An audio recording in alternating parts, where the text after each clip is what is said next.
Pues estoy compartiendo, ¿se está viendo la pantalla? Bien, esto es lo que yo os quería mostrar. Yo soy esta que veis aquí en la foto.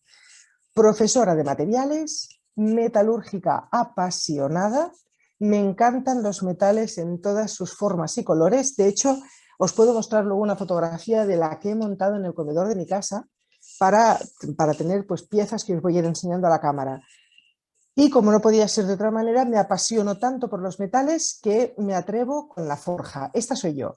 Esta soy yo un sábado vestida de luces en el taller de forja de la Asociación de Forjadores de Cataluña, de la que soy miembro colaborador, con la maestra que me ha enseñado a forjar, Guillermina Morales, y con un grupo de estudiantes que quedaron como un poco sorprendidos de que la maestra fuese una mujer y la ayudanta de la maestra fuese otra mujer, que era yo. Y os puedo decir, si no habéis hecho la prueba de atreveros a hacer una introducción a la forja, yo os animaría a que dedicaseis unos cuantos fines de semana a porrear metal, aparte de que, bueno, relaja tensiones, una cosa bárbara. Pues yo salí de aquí con una reja que tengo en casa, que como todo el mundo me etiqueta así un poco de chiflada, pues el día que me encierren ya tengo la reja Homemade y ya está. Y entonces estas son las fotos que os quería enseñar, porque me tengo por persona, pues eso, versátil y curiosa. Y cuando yo hacía esto, mis hijas les preguntaban, ¿y tu madre no hace cosas normales? Y yo decía, ¿qué quiere decir cosas normales? Claro, era la única madre que picaba hierro. Y entonces les decían, bueno, tu madre no hace magdalenas, y me puse a hacer magdalenas. Hice magdalenas hasta que llegué a hacer este pastel. Esto es un pastel de 3 pisos. Es otra manera de trabajar con materiales. Y esa soy yo, pues la friki de la forja, la friki de los metales, la friki de los pasteles, que me atrevo a escribir novelas, novela rosa, que, bueno, ya está, he tenido tiempo de tener familia, tengo 2 hijas, una nieta, tengo mis padres, pobres mis padres, que nunca han entendido a lo que me dedico. O sea, mis padres no tienen formación ni técnica, y cuando le preguntan a mi padre, ¿tu hija a qué se dedica? Dice, habla mucho. Bueno, la acierta bastante. Y tengo 2 hermanas, entonces a mí me gusta presentarme así, porque creo que también es una manera pues bonita de mostrarte, no solo con los títulos, los cargos y todas estas cosas. Entonces, dejo de compartir para ver la pantalla ya de la presentación. Entonces, voy a hacer la presentación en pantalla completa. Mirad, ¿de dónde sale esta charla? Esta charla sale de las reuniones que tenemos en la SAMET, en la Asociación Técnica de Metalurgia, en la que cuando vemos una película y sale alguna escena de aquellas imposibles, empezamos todos, anda ya, y lo comentamos. Y entonces he de agradecer a Francesc Montalà, que ha sido un poquito el colega en la sombra que me decía, un día, Nuria, juntamos 4 imágenes de película y hacemos una conferencia. Y lo hicimos, y entonces montamos esta conferencia. Tengo que decir que la he compartido con algunos grupos de estudiantes de la ESO de bachillerato, y ha tenido una cierta gracia porque les tumbas mitos como, bueno, Juego de Tronos, que parece que no se puede tocar, pero no os voy a hacer más spoiler.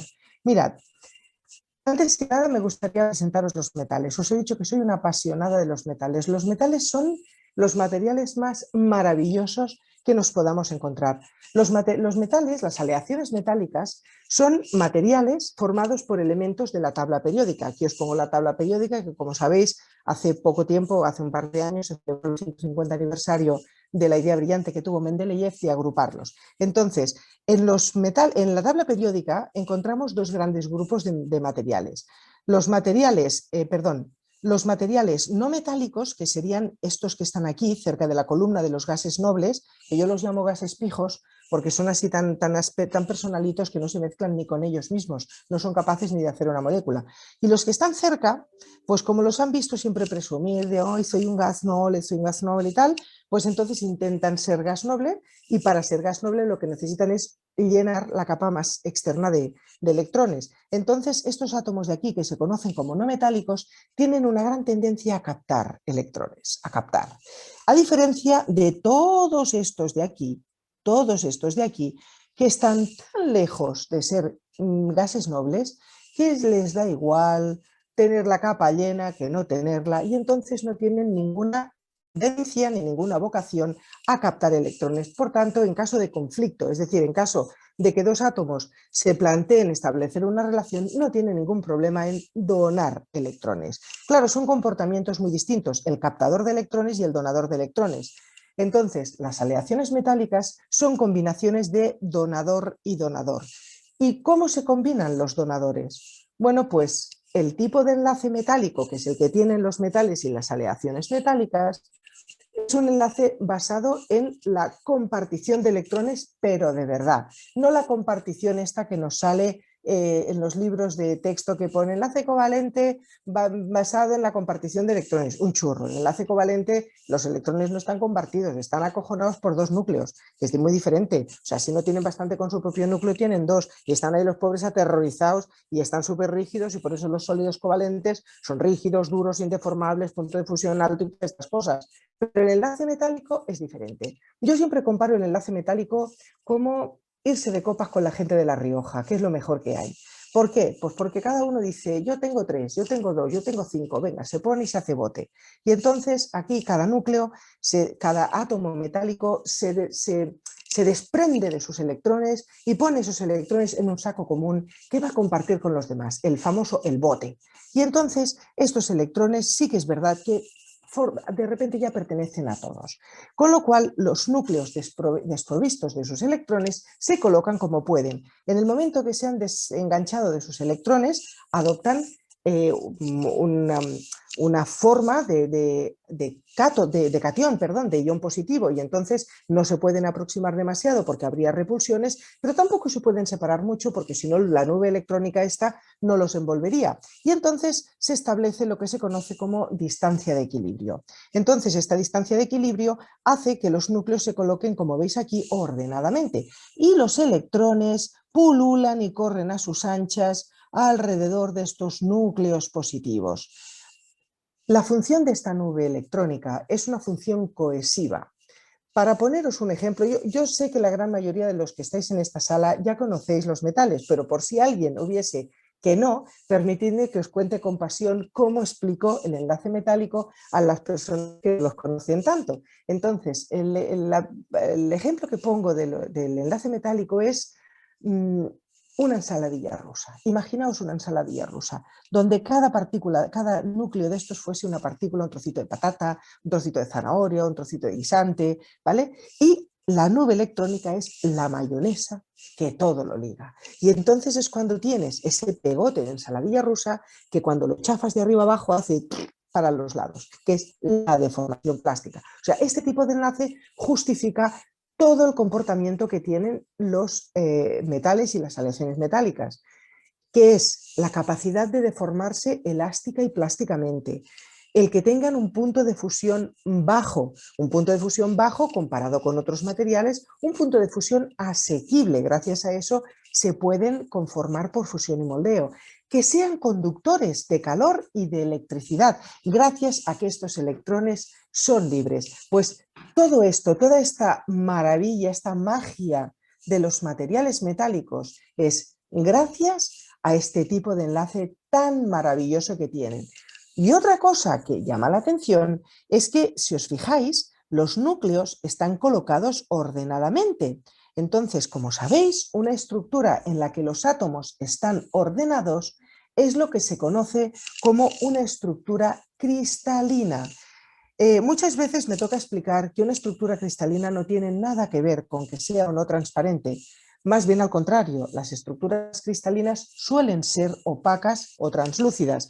Y por si alguien no se acaba de creer que un metal es una estructura cristalina, permitidme que os muestre aquí a la cámara este bloque de bismuto donde se ven unos maravillosos cristales. Cada cristal es la franja que veis con una misma tonalidad. Entonces son cristales muy gruesos que se ven a simple vista y es bueno, pues un bloque de bismuto que se solidificó expresamente para que tuviera los cristales gruesos. Para que no creáis que es un caso único y tal, tengo aquí un lingotito de zinc, un lingotito de zinc sin más, que si os lo enseño a la cámara podéis ver, se pueden ver también los cristales que son el resultado de la solidificación. Los átomos se agrupan forman estructuras en las que los átomos se colocan ordenadamente y cuando estos bloques van creciendo y se encuentran con otro bloque que va creciendo al lado, se genera lo que conocemos como el borde de grano. Y las estructuras cristalinas, para enseñarles así, para que no os tengáis que amorrar mucho a la pantalla, bueno, pues pueden tener diferente tipo de estructuras. Los metales mayoritariamente se empaquetan en tres tipos de estructuras: la cúbica centrada en las caras, la cúbica centrada en el cuerpo y la hexagonal compacta.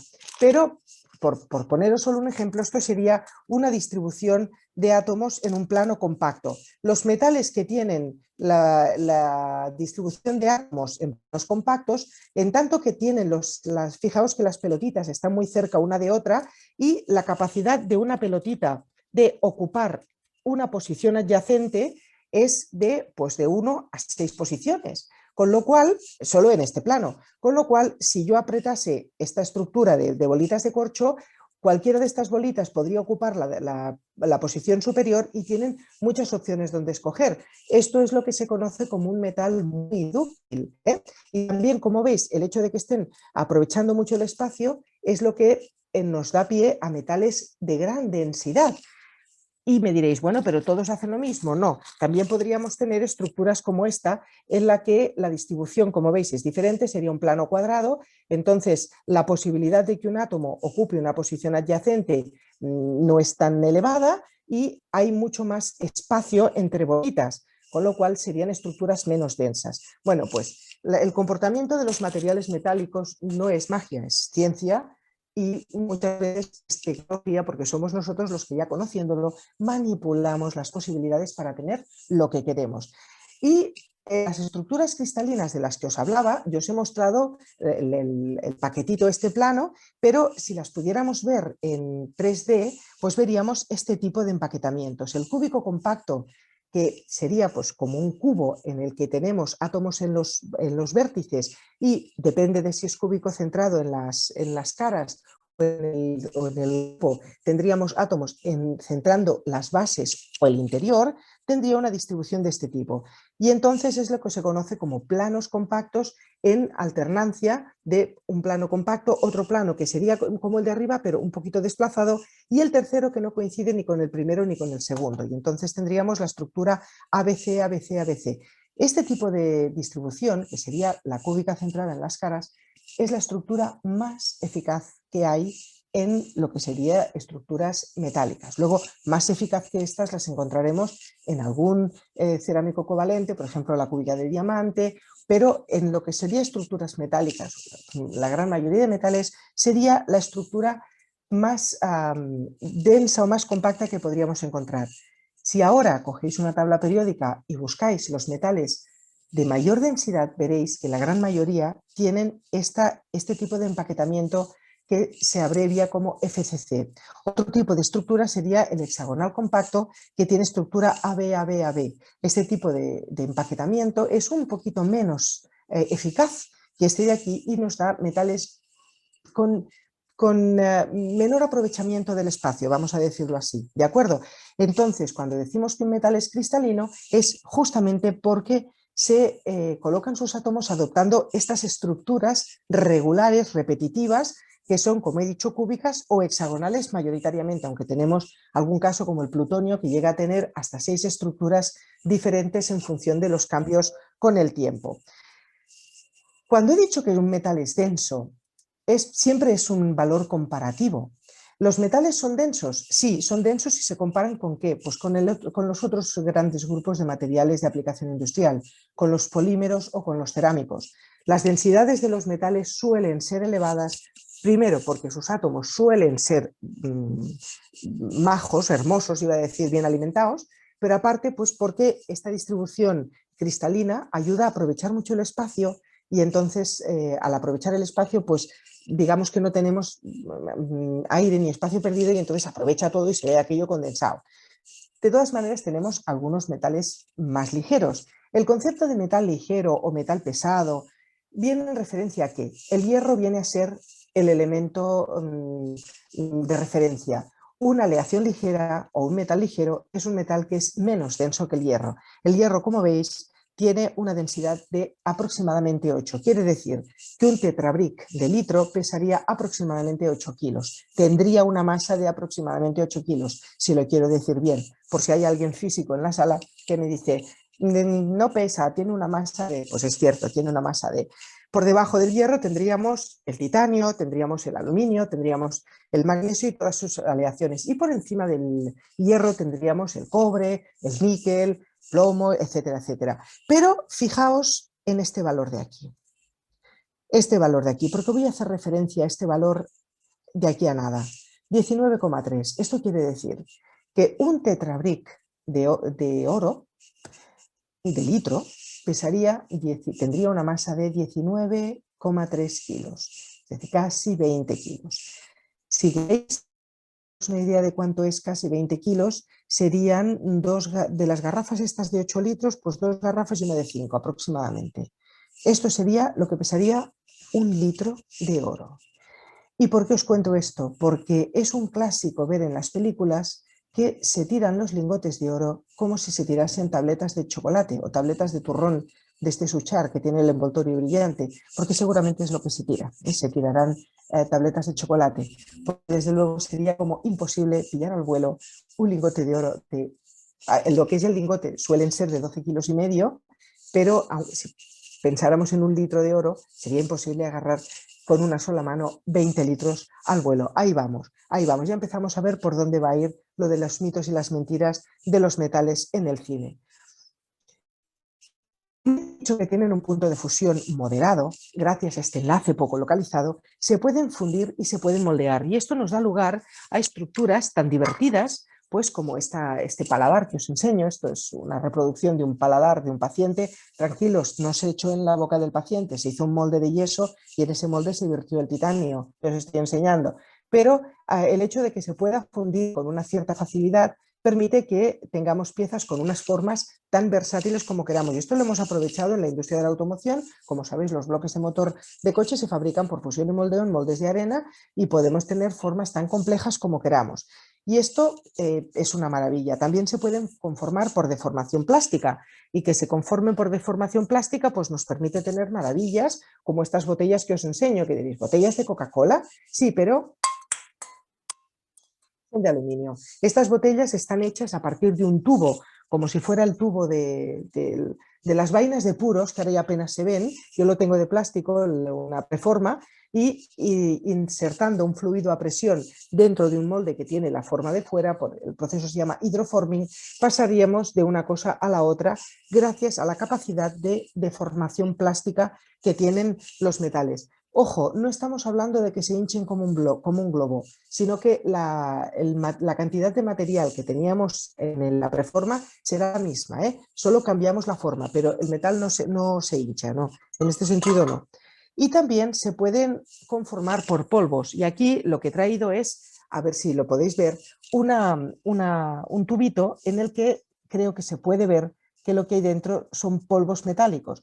Estos polvos metálicos, mediante un proceso de sinterizado, se colocan en un recipiente que tiene la forma adecuada, se compactan y se introducen en un horno, y sin llegar a la temperatura de fusión se consigue que cada uno de estos partículas de polvo se suelde por difusión a la partícula de al lado, y podemos tener componentes curiosos como este de aquí. Este componente está hecho por polvos y luego está sometido a un tratamiento de temple y revenido, y está hecho por polvos y nadie lo diría porque es totalmente sólido, totalmente consistente. O incluso este tipo de componentes como el que os muestro aquí, que es un tornillo de un implante que está hecho a partir de polvo, y en este caso ha sido compactado en caliente, de manera que tal como lo compactamos se produce el sinterizado. Y en este caso esta pieza que tengo en la mano, puedo garantizar que tiene porosidad cero, porque está hecho por hot isostatic pressing, cosa que no puedo decir de esta. Esta ha sido compactada como una galleta y el horno ya está, pero estos que están hechos por hot isostatic pressing pues tienen una densidad de 0, y nadie distinguiría entre la pieza hecha por fusión y moldeo o la pieza hecha por hot isostatic pressing.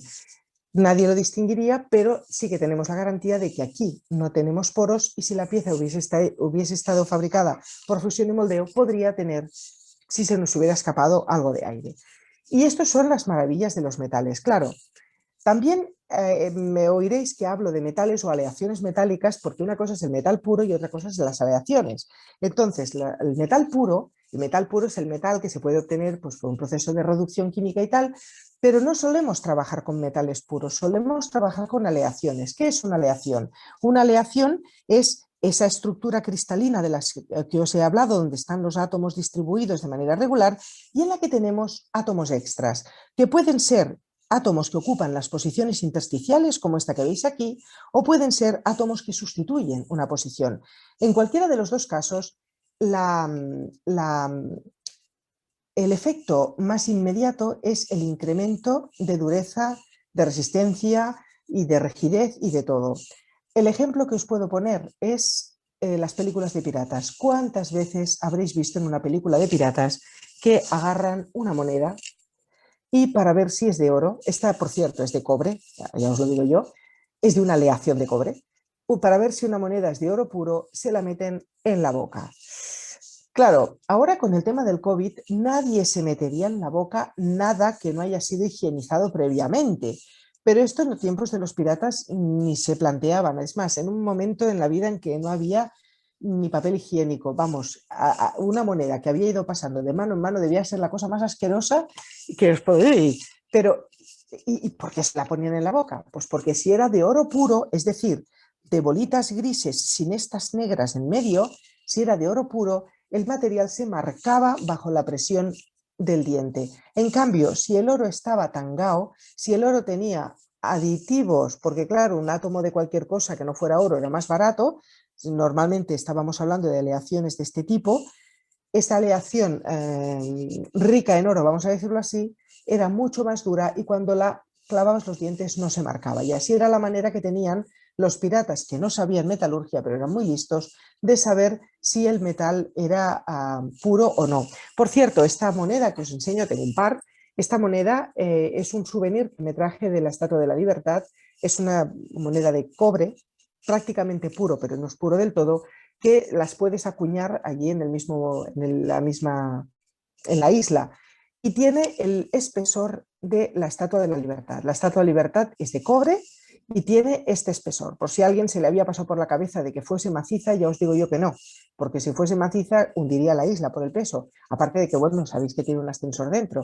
Pero no os penséis que es muy gruesa. La chapa de la Estatua de la Libertad es de este espesor. Si algún día tenéis oportunidad de ir, en la parte de abajo hay un pequeño museo donde hay trozos de chapas de restauraciones que han hecho y además te la ponen para que veas que este es el espesor y te llevas de souvenir un trozo de moneda. Pero bueno, a lo que íbamos, que normalmente se utilizan aleaciones porque son para los efectos que nosotros, para la función que nosotros utilizamos normalmente en los metales, que es para aplicaciones de resistencia y tal, una aleación es siempre más dura y más resistente que un metal puro. Pues con todas estas propiedades maravillosas que os estoy hablando, de que tienen una gran resistencia, pueden ser elásticos, pueden ser plásticos, tanto en ductilidad como en maleabilidad, haciendo planchas, son tenaces, es decir, aguantan un golpe y no se rompen, son duros, son rígidos. Caramba, es que lo tienen todo, es que lo tienen todo. Pues con todo este atractivo, con toda esta, que os los estoy vendiendo a la mar de bien, además, el aspecto que tienen, por favor, pero si es que no hay nada más bonito que el color brillante de los metales, este aspecto tan bonito, precioso. Mirad, está la Cloud Gate que está en Chicago, que es de acero inoxidable y está tan bien hecha que no se ven las soldaduras entre las planchas, o el Guggenheim, que es de titanio, vamos, es más bonito por fuera que por dentro, con diferencia, o todas las piezas de aram, de cobre que nos podamos imaginar, o las estructuras, aquí el pensador de Rodin. Los metales tienen este aspecto tan sedoso, tan brillante, tan re bonito y tan característico y además un montón de propiedades. Cuando hemos buscado palabras relacionadas con metal, pues hemos encontrado a nivel industrial que prácticamente todos los procesos industriales están asociados con los metales, sea con un metal determinado o con los metales en general. También es verdad que entonces nos sale alguna vez algún aspecto negativo como la contaminación, como las limitaciones en el reciclado, que si son tóxicos o no. Ahí podríamos hablar otro día si queréis. Ni son tan tóxicos como nos quieren hacer ver, hemos tenido muchos mitos, luego os hablaré del mercurio, del mito del mercurio, que si era tan tóxico, tan venenoso, que no lo es, y el tema del reciclado, el reciclado de los metales. Si no reciclamos más es porque no nos sale a cuenta, porque en realidad el conocimiento lo tenemos y la técnica la tenemos. Otra cosa es que no nos interese, que no sea más barato utilizar metal nuevo que buscarlo, separarlo y fundirlo de nuevo, etcétera, etcétera. Pero bueno, lo que en definitiva, con todo lo que os he explicado hasta ahora, que era para introduciros los metales, valen para todo. Y no es normal, y no es de extrañar que el cine haya sucumbido a los encantos de los metales. Por tanto, ha sido muy habitual desde los primeros momentos del cine que hayan salido elementos de metal como los protagonistas secundarios, de estos que no salen en el casting, pero que han estado ahí. Y ahí me quedo, bueno, pues todas las series de heavy metal, todos los Terminators y un montón, bueno, la serie Juego de Tronos. Si quitáis los metales, Juego de Tronos desaparece, vamos, no podría ser. O películas épicas como Conan el Bárbaro o las películas de caballerías. Hay toda una series de cine que sin metales no podrían haber existido. De hecho, estoy buscando alguna que pudiera haber sido sin metales y que no me viene a la cabeza. Luego, si os viene alguna, me lo decís, porque de momento en todas las que he visto salen metales. Y han estado presentes, como digo, en muchísimas películas, Kill Bill, las famosas katanas, en el Señor de los Anillos, desde el anillo hasta el acero élfico y todas estas maravillas, películas que han tenido como títulos pues nombres de componentes metálicos, etcétera. Pero muchas veces lo que vemos en la pantalla está muy lejos de la realidad, muy, muy, muy lejos. Esta imagen la podemos haber visto en muchas películas. Alguien que soporta con esta facilidad, mirad, con la punta de los dedos, estas piezas que nos quiere hacer creer que son de oro. O un forjador, aquí el colega, que forja a pecho descubierto. Mirad, yo soy forjadora, ya os lo he enseñado antes. No se me ocurriría forjar a pecho descubierto, primero para no hacer el ridículo, ¿vale? Para empezar. Y luego seguro porque, vamos, es que no sería nada seguro ni para mí, vamos, es que no me lo quiero imaginar. La única verdad de esta imagen es el color de la pieza que va a forjar aquí el compañero, ¿eh? Porque lo demás me cuesta mucho de creer. Y esta, bueno, ¿qué me contáis del postureo aquí de la compañera? Si intentáis forjar con este ángulo de espalda, al segundo martillazo tenéis un dolor de espalda épico también. No es porque yo diga que la chica con este volumen puede forjar o no, porque no es cuestión de fuerza, es cuestión de habilidad, porque yo he visto forjadores de una cierta edad o con volúmenes muy, muy diversos y han sido capaces de forjar, ¿por qué no? O sea, una cosa no quita la otra. Yo me quedo más en la postura. Esta postura es absolutamente irreal, aparte de que está picando un hierro totalmente frío. O, bueno, aquí la compañera Catherine Zeta-Jones en El Zorro, una película en la que, bueno, a una espada de este tipo, un florete, se le pide que haga verdaderas maravillas como que corte cosas y que seccione. Tal. Los floretes no estaban pensados para cortar nada, sino para ensartar. Entonces, la muerte perfecta a manos de un florete era aquella entrada en la que, perdón, era aquel proceso en el que el florete entra por un ojo y entonces interesa el cerebro. En ese momento sí que se produce la muerte del adversario. Por lo demás, le puedes pinchar. Seguramente se morían de la infección, de la herida, de no curar la herida, sobre todo en aquellos tiempos, pero no porque de un florete puedes hacer así, y cortes una mano. Vamos, imposible, imposible. Por eso comento que estas cosas quedan muy, muy, muy, pero muy lejos de lo que podría ser la realidad. Vamos a ver tópicos recurrentes. La piedra filosofal o las espadas. Me voy a quedar de momento con estos tres. La piedra filosofal ha sido un verdadero clásico. ¿Cuántas películas tienen como eje central? Vamos a buscar la piedra filosofal para convertir lo que sea en oro. La idea de la piedra filosofal viene de los alquimistas, como sabéis, de los alquimistas antiguos, y cualquier metal tocado por la piedra filosofal podía convertirse en oro y plata, además de que la piedra filosofal aportaba pues vida eterna a quien la poseía. No sé bien si la querían poseer por tener todo el oro que pudiesen tener o por tener la vida eterna o por tener la combinación de las dos cosas, porque si solo tienes una, pues sería un poco penoso, ¿no? Tener mucho oro y morirte a los 2 días o tener poco oro y vivir toda la vida, pues cualquiera de las dos combinaciones es terrible. Pero lo que es imposible es convertir cualquier metal ni en oro ni en plata. ¿Por qué? Pues porque resulta que la tabla periódica que os he mostrado antes no había mostrado la diferencia relativa de los átomos. Entonces, los átomos de oro o de plata, como veis, están aquí abajo, son átomos muy, muy, muy voluminosos, son átomos muy grandes. Lo que tú no puedes es convertir un átomo pequeño en un átomo grande. Porque no es solo cuestión de tamaño, sino la cantidad de protones, neutrones y electrones que tienes que de repente crear de la nada para convertir un átomo de aluminio en un átomo de oro o de plata. Por poner un ejemplo, sería como intentar convertir a este señor que conocéis, Woody Allen, en Schwarzenegger. De verdad que por horas de gimnasio que se chupe este hombre no va a ser nunca, nunca, nunca como Arnold Schwarzenegger en la vida. No es que tenga nada en contra ni de uno ni de otro, pero ahí lo dejo, ahí lo dejo. Va a ser imposible. Bueno, pues la misma posibilidad que de convertir un átomo de aluminio en un átomo de oro. Vamos, más bien poca por no decir ninguna. ¿De acuerdo? Las espadas son otro elemento clásico que supuestamente son elementos de defensa, digo, porque me da la risa muchas veces ver cómo las enfocan, ¿de acuerdo?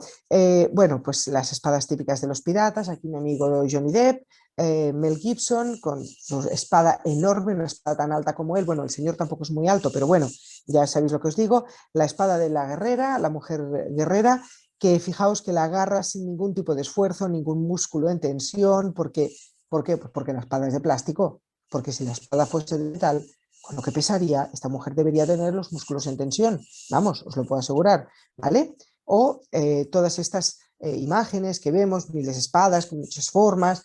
Otra cosa de las espadas que normalmente las fabrican y tal como las sacan de forja, las meten en agua y las sacan brillantes, como dirían mis amigos, y uns pebrots, ¿vale? Las espadas, pues después del proceso de temple, tienen que pulirse para tener el aspecto brillante, porque cuando salen han tenido una oxidación superficial, o sea, después de un temple que tú metes una espada a una temperatura elevada, a la temperatura elevada la oxidación está mucho más favorecida que en frío, pues se forma esa capita de óxido que la tienes que quitar. ¿Cómo? Pues poliendo dale ahora con papel de lijo, papel de vidrio o algún tipo de óxido de metal, pero si no, pues se pulía con arena de playa. De hecho, las arenas de desierto, eran muy valoradas en función de la granulometría de la arena para pulir y dejar un aspecto brillante, pero desde luego no creo que consiguiesen los pulidos especulares que conseguimos ahora. Pero bueno, ya sin quedarnos ya en el tema de la preparación, las principales mentiras relacionadas con las espadas son el peso. Se manejan como si no pesasen. Aquí el colega con dos espadas, una en cada mano, y seguro que sale corriendo. O aquí, esto es un GIF, pero aquí el personaje que tiene una espada que abulta más que él. Otra de las mentiras es el corte.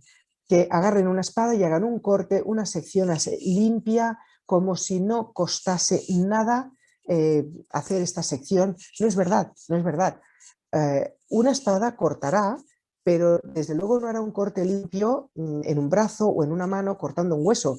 Yo siempre digo, ir a preguntar a alguien que trabaje en una carnicería lo que cuesta cortar una pierna de cordero y con lo que cuesta cortar el hueso. Y entonces le decís que cambie el hacha que utiliza habitualmente por una espada, que es que le va a dar la risa. Y en cambio en las películas viene alguien, bueno, los 300, el Gladiator, todas estas que vienen con la espada, hacen un corte limpio, cortan un brazo y el brazo del vecino, cortan hueso, tendón, músculo tal, sale la sangre a borbotones de una manera limpia y además como si no costase esfuerzo, como si el brazo fuese de mantequilla. Y esto es mentira. He puesto aquí esta imagen porque una de las escenas épicas es el momento en el que cortan la mano aquí a Reyes, que, bueno, sacan un cuchillo y hacen lo cortan, pero como si cortase fuet. Creo que con menos esfuerzo que cortar fuet. Y esto pues va a ser que no es verdad, va a ser que no es verdad. Y otro aspecto que es mentira es la fabricación. Lo que he comentado antes de que salen siempre brillantes incluso después de un temple, o el proceso de fabricación. Y aquí una de las mentiras, una de las películas que más miente es Iron Man. ¿Lo estoy diciendo bien? Sí, creo que sí que es Iron Man, que el señor Stack que fabrica la espada, mirad, sin protección ninguna, pica en frío, sin rojo, Sí, bueno, tiene musculito porque lo tiene, pero bueno, pero lo que pica aquí está, apenas la calienta, no se ve el color rojo, picando además 2 veces, pim pam en un momento. Este señor, Buster Keaton, en una de las primeras películas de animación, que forjaba con corbata. Eso se llama ser elegante. Esto se llama ser elegante. Y luego, como siempre, acaban brillantes. O sea, en esta película cuando acaba la escena de la elaboración de la espada, aquí se está haciendo una armadura, de hecho, cuando acaba de picar, ya sale brillante. Ole, ole, a mí me gustaría para mi taller de forja encontrar cómo demonios lo hacen tú, que pican y ya sale brillante, ya sale brillante. Entonces, yo soy esta en mi taller de forja y realmente la preparación, necesitas el guante, necesitas el delantal, incluso por seguridad nos recogemos los cabellos, los que tenemos cabello, para que no nos salte una chispa. Y como he comentado antes, hay forjadores de todas las edades, de todos los tamaños y de todos los volúmenes. En este caso, el compañero se ayuda de un martinete, pero fijaos en la temperatura. Esta temperatura, este color, es el que necesitas para poder deformar el metal. A la que ya baja un poquitito de este color albaricoque, ya empiezas a tener un problema porque es lo que se llama el hierro frío, picar hierro frío, que es no consigues nada. Entonces, si me permitís, voy a mostraros algún vídeo de escenas en las que han salido en el cine de forja que no pueden ser verdad. Vamos a ver si todo va bien y se ve.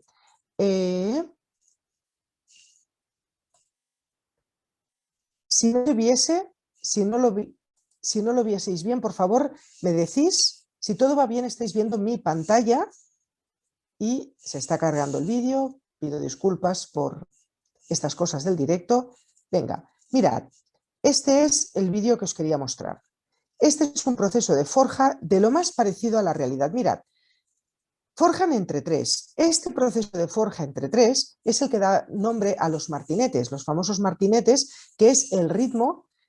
Aquí esto, ahora después de la época de COVID, esto ya no se puede hacer, de compartir una cerveza entre tres, qué años aquellos, pero fijad, el tiempo que necesitan. Van calentando y van picando entre tres. ¿Por qué pican entre tres? Un Nuria, minuto. perdona, Nuria, no, ¿Qué? no se ven los No vídeos. se ve, no se ven los No. vídeos. Pues espérate un momentito que voy a hacer una cosa. Voy a dejar de compartir. Un momentito. Dejo de compartir para pasar a compartir la... ¿Sabes qué pasa? Que me la esta. Dejo de compartir, vuelvo a compartir y en este caso lo que hago es que comparto esto. Ahora sí. Ahora sí. ¿Es que sí? Venga. Sí. Pues ahora sí. Vuelvo a empezar. Venga. Pues esta es la escena, como os comentaba, de la forja. Mirad, sacan la pieza de la fragua y entonces, de la furnal, perdón, y la pican entre tres. La picaban entre tres porque el tiempo, y aquí es donde paro, el tiempo en el que la pieza está a la temperatura adecuada para deformar es poco. Y esta pieza, que era una pieza ancha, se enfría muy rápidamente, dejaba de estar caliente muy rápidamente y entonces se forja entre tres. Yo os puedo decir que he forjado entre varias personas y es apasionante pillar el ritmo. Entonces el ritmo de los tres picando a la vez es la musicalidad de los martinetes, este paso de flamenco que sabéis que era un paso de flamenco que se creó al ritmo de las forjas. Entonces, comentaba, bueno, aparte de la escena de que comparten la botella entre tres, que ahora el post-COVID esto no sería, pero el necesitas que la pieza esté caliente y entonces el tiempo de proceso de formación es poco y vuelven enseguida a calentar y a volver a empezar, porque si no, no conseguirían deformar la pieza. Vale, pues esto es lo que en las películas no sale. En la película calientan y de una sola vez están horas picando y va a ser que no es verdad, que no puede ser. Entonces, otro vídeo dejo de compartir y volveré a compartir con el siguiente vídeo que voy a cargar, ¿vale? Voy a permitirme que voy cargando el vídeo y ahora cuando lo tenga vuelvo a compartir la pantalla.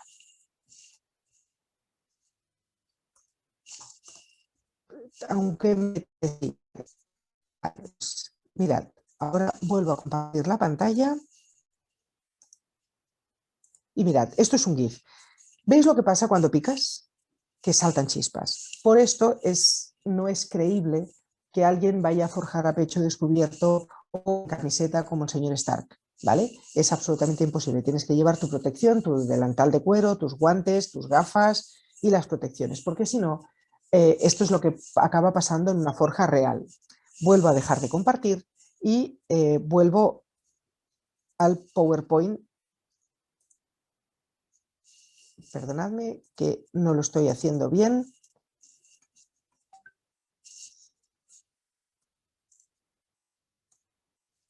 Aquí.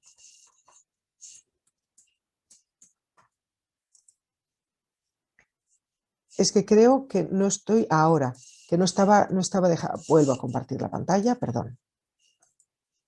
Muy bien. Y entonces, este es un vídeo que os puedo pasar el link, es el único vídeo que había encontrado un poco parecido, que fueron los del Instituto del Teatro a una forja de verdad, y ahí se veía súper aburrido. O sea, ellos decían, es que es muy aburrido un proceso de forja de verdad, y es verdad, porque estás calentando, vas, picas, tal, pero normalmente en las películas la forja es algo que se hace de una sola vez, los tiempos, de hecho, la serie está forjado a fuego, es vergonzoso cómo engañan a la gente, que luego me vienen y me dicen, uy, en la Asociación de Forjadores hacéis talleres para fabricar espadas, y yo pregunto, ¿cuántos años sabáticos tienes?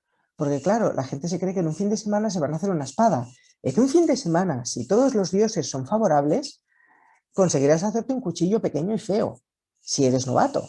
Pero una espada siendo novato y una espada bonita, ¿cuántos años sabáticos tienes para dedicarte? Y esta es la parte que no sale bien, ¿no? Otro tópico, el oro. El oro es un personaje protagonista de muchísimas películas, pero muy pocas veces, pero muy pocas, es tratado como toca. Es uno de los metales más pesados, lo he comentado antes, y suele mostrarse ligero como si fuese corcho. Yo tengo aquí un lingote que os voy a enseñar, y este lingote es de aluminio. Entonces, este lingote, el que yo tengo, pesa aproximadamente 1 kilito y poco. Aquí, si mi amigo Francesc Peregrí me está viendo, es el que me lo regaló, que es de Grupal Art. Y este, si fuese de oro, pesaría 12 kilos y medio. 12 kilos no lo puedo aguantar así en voladizo, como si nada, y menos enarbolarlo así, ¡ué! Como salen muchísimas películas. Y mucho menos poner 7 lingotes uno encima de otro y salir corriendo. Y salir corriendo, que es además lo que pasa en las películas, que ya no es solo que agarren el oro, es que lo cargan en un saco, el saco no se desfonda y sale corriendo. Entonces yo he encontrado un par de casos que voy a tener que volver a dejar de compartir para poder mostrar los vídeos, porque si no, no os lo voy a poder mostrar como toca, porque no se comparten directamente. Entonces, ahora volveré a... Los abro todos y entonces comparto la pantalla. Un momentito, un momentito. Mirad, este que voy a compartir ahora es de Juego de Tronos. Es de la primera temporada, ya no hago spoiler porque Juego de Tronos ya lo ha visto todo el mundo. Vale, esta es la escena en la primera temporada en la que el hermano de la Daenerys, la rubita, que quiere una corona, que está súper pesado, y además le toca las narices al marido de la Daenerys, que es el Khal Drogo, aquel grandote, ¿os acordáis? Y claro, le toca las narices y el hombre no mide la diferencia que tienen de densidades de tamaño y de todo, ¿vale? Y de inteligencia y de todo. Total, que el Khal Drogo dice, ¿tú quieres una corona? Pues te voy a hacer una corona, mirad lo que hace. Venga, quiero mi corona, quiero corona, oír, pero bueno, sí, aunque no. Y entonces el Khal Drogo agarra todo el oro que pilla, lo echa en la cazuela de la sopa y mirad en tiempo real lo que pasa. Ese oro que lo ha puesto en el puchero de la sopa debajo de las llamas se funde, empieza a hacer blu blu blu blu por botones en nada, ¿vale? Y mirad, ya hecho, ya lo ha fundido. Oye tú, este agarra el caldero con una mano, que eso, bueno, es verdad con este señor, conmigo no sería, y mirad lo que pasa. Ahora coge, el color que tiene es color de purpurina y se lo echa por encima. Tu corona, venga, ¿querías una corona de oro? Toma. Venga, mirad en el color. La única verdad de esta escena es que sale un poco de humo, que saldría mucho más, y que cuando cae hace clonk. Fin. esta sería la única verdad de esta escena, la única, ¿de acuerdo? Y el otro vídeo que quiero compartir es de una película, de una serie que se llama Alta Mar.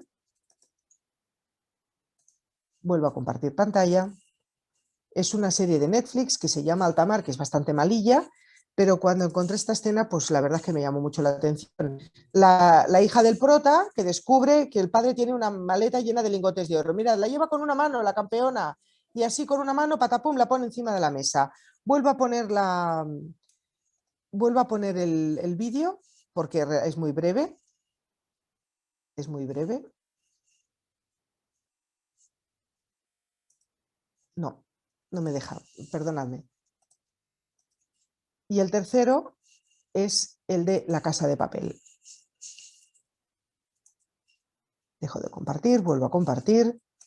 Esto de los vídeos, compartir los vídeos es más complicado. Mirad, esta es la escena en la que entran en la cámara subterránea y entonces, fijaos, estos son lingotes de oro. Os he comentado que cada uno pesa 12,5 kilos, ¿verdad? Vamos a hacer un cálculo. Pongamos que hay 10 por 10, 10 por 3 o 4 hay, y de altura hay como unos 7 o 8. Contemos cuántos hay aquí. Pues esto multiplicamos por 12,5 kilos y salen alguna tonelada. En cambio, fijaos en el grueso de las patas. La mesa de mi comedor es así de ancha, la pata, ¿vale? O sea, de verdad que no hay estructura metálica que pueda soportar todo este peso sin arranarse. Pero no solo eso, sino que además la colocación de los lingotes. Fijaos en cómo están colocados. Los coloca con la parte ancha hacia abajo. Los lingotes se colocan con la parte estrecha abajo, la parte ancha hacia arriba, para poder agarrarlos. Luego agarra uno con cada mano. ¡Ole, campeona! Agarras 25 kilos como si nada. Mira qué pendientitos tengo. Esto es absolutamente imposible. Entonces, ahora sigo con la presentación. Esta escena de La Casa de Papel es mentira por muchos motivos. Una, como os he comentado, la colocación de los lingotes. Los colocan así. En todas las películas vemos los lingotes colocados así. No, los lingotes se han de colocar así porque entonces aprovechas esta holgura para agarrarlos, sobre todo si pesan tanto. Luego el tema de cogerlos así en voladizo, si fueran de aluminio aún. Tuve la oportunidad de hablar con uno de los protagonistas, con uno que tenía un nombre ruso, que ahora no me está saliendo el nombre, ya me saldrá uno con barbas, y entonces él decía que eran de plástico y además que tuvieron el problema que al meterlos en la cámara subterránea empezaron a flotar y los tuvieron que atornillar, porque si no salían flotando. Y el pobre hombre no sabía, sigue sin salirme el nombre, ya me saldrá. Caramba, de verdad, ¿eh? Mirad que llevo toda la tarde diciendo, mencionarás el nombre del personaje. Bueno, me saldrá. Pues comentaba esto, que eran de plástico y que los tuvieron que atornillar, pero pues tenían que colocar de la otra manera. Y luego el tema del peso de la maleta de alta mar, bueno, pero bueno. Claro, entonces imaginaos, yo estoy viendo la película y empiezo a gritar, pero eso es mentira, eso es mentira. Y cuando voy al cine, pues de señora, cállese, pero que es que no lo puedes evitar, ¿eh? No lo puedes evitar. En fin, aparte de que el metal, cuando está, y esto es por la película de Juego de Tronos, la escena del oro fundido, cuando un metal está en el punto de fusión, este es el aspecto que tiene una fusión de cobre. Esto es un día que hicimos una reducción de cobre en el Montseny. Esta es la temperatura, ¿vale? No el color doradillo de chocolate fundido, que seguramente es lo que era, lo que había en aquel perolo que funden en el de esto de la sopa. En fin, luego hay otros metales que salen en las películas que son metales con comportamientos imposibles. Entonces, directamente lo que ha hecho el cine ha sido inventárselos. Y ahí es la categoría de los metales unobtainium. Los metales unobtainium son aquellos metales que se comportan como el producto de la película quiere que se comporten. Uno de ellos es el adamantium. ¿Cuántas veces me han preguntado de qué están hechas las zarpas del lobezno? Pues de mentira. Básicamente están hechas de mentira. El adamantium no existe. Nos lo vende como un metal que se comporta, que bla, bla, pero no existe. Tampoco existe el vibranium. El vibranium es el metal del escudo del Capitán América. Por el aspecto yo diría que es una chapa de aluminio, pero bueno, este comportamiento que tiene es absolutamente mentira. Ni adamantium ni vibranium no existe. Tampoco existe el acero valirio, que es supuestamente un acero ligero. Esto es un oxímoron por sí mismo. O sea, si el átomo de hierro tiene un tamaño y una masa y tal, lo que no podemos tener es luego un acero ligero. La única manera que tendríamos de tener un metal ligero sería que en su proceso de conformado lo fabricásemos como este que os muestro en pantalla, en formato de espuma. Esta espuma que os muestro, en este caso es de aluminio, este bloque tiene una densidad inferior a la unidad y está hecho pues mezclando un hidruro con el aluminio cuando está en estado fundido, de manera que el hidruro con el calor se descompone, libera hidrógeno y estas burbujas son el hidrógeno retenido en el caldo de aluminio. Vale, pues este proceso incluso se puede hacer mucho más exagerado. Tengo estructuras reticulares que tienen densidades muy inferiores a la unidad, pero sería la única manera de tener un metal ligero, que no sería un metal compacto, claro, sería un metal en el que hemos hecho un compuesto aire-metal hasta llegar a la densidad adecuada.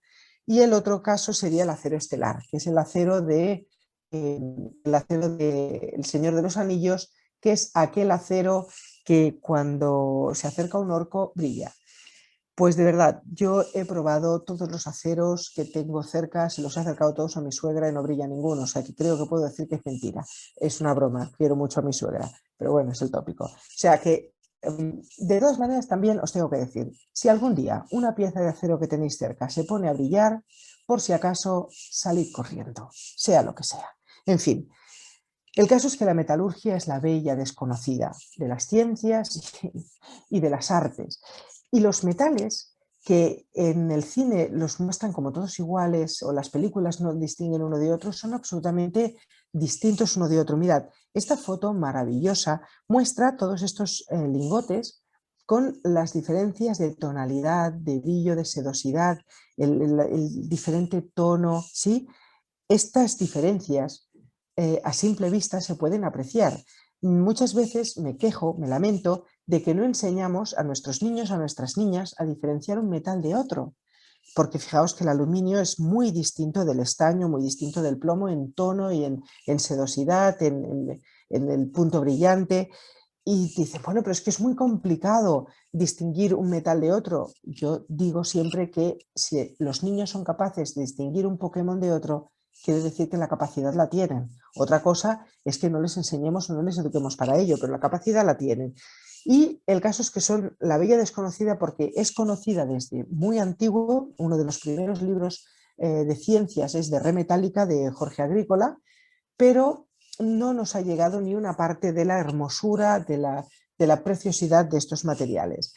Es normal que hayan despertado admiración y curiosidad desde siempre, porque realmente todas estas características que tienen, mirad, yo tengo aquí conmigo unas cuantas probetas que son distintas en tono y en brillo. Una de ellas es de acero inoxidable, que es esta del medio es una aleación de níquel, es una aleación para alta temperatura, es lo diré, un waspaloy, es un waspaloy, y esta de aquí es un titanio 6 aluminio 4 vanadio.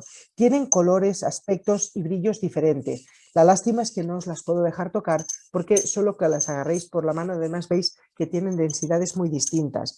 Hemos intentado reproducir toda la vida la maravilla de los metales. Esto que os muestro aquí es un trozo de meteorito de verdad. Ya sé que es ilegal tenerlo, pero no me podéis decir, no me podéis pedir que sea legal en todo. Digamos que fue un regalo, ¿vale? Venga, pues eso es un trozo de meteorito. El meteorito es el primer hierro que llega a la Tierra y que el hombre se admira, digo el hombre en sentido genérico, se admira, y nosotros lo hemos intentado reproducir, las estructuras Wittmann-Staten de los meteoritos.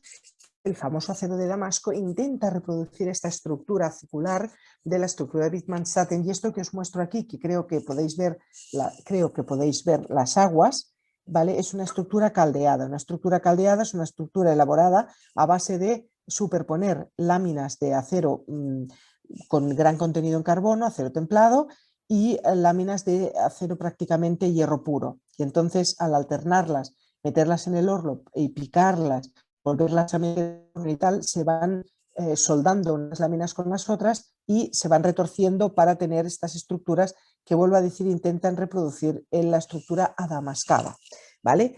Y los metales son absolutamente maravillosos. Antes he dicho que os hablaría del mercurio. Yo tengo aquí este bote que os enseño. Esto es un bote de mercurio y lo que flota, pues creo que veis que flota un trocito como si fuera un trozo de corcho, lo que flota es un trozo de hierro. Realmente lo estoy aguantando en voladizo y pesa lo suyo, porque el mercurio tiene una gran densidad, tanta que, como veis, el hierro flota como si fuera el corcho de una botella de vino. ¿Vale? Pues este mercurio, cuando lo tengo precintada la tapa, como veis, porque lo llevaba a los colegios y los padres se quejaban de que ponía en riesgo a sus hijos. Por favor, el mercurio metálico no es tóxico. El mercurio metálico no es más tóxico que una cuchara de acero inoxidable cuando te la metes en la boca para comer, porque el cuerpo no procesa el metal. O sea, si tú te bebes una, tu cuerpo la evacuaría igual que si te tragas una moneda y no tendría más problema. El mercurio es tóxico cuando está oxidado, las sales de mercurio, estas sí que son tóxicas, que son las que tienen los pescados que pues han crecido en zonas donde ha habido pues movimientos volcánicos submarinos, y entonces ahí sí que se libera una erupción volcánica, es el desastre ecológico más grande que podamos imaginar, se liberan metales pesados, se liberan cationes, se libera de todo, y entonces esos peces son los que tienen grandes cantidades de mercurio. Por esto es importante saber de dónde es el pescado que te estás comiendo, ¿no? Y lo que también es muy tóxico son los vapores de mercurio inhalados, que era lo que provocaba la hidrargiria, como sabéis.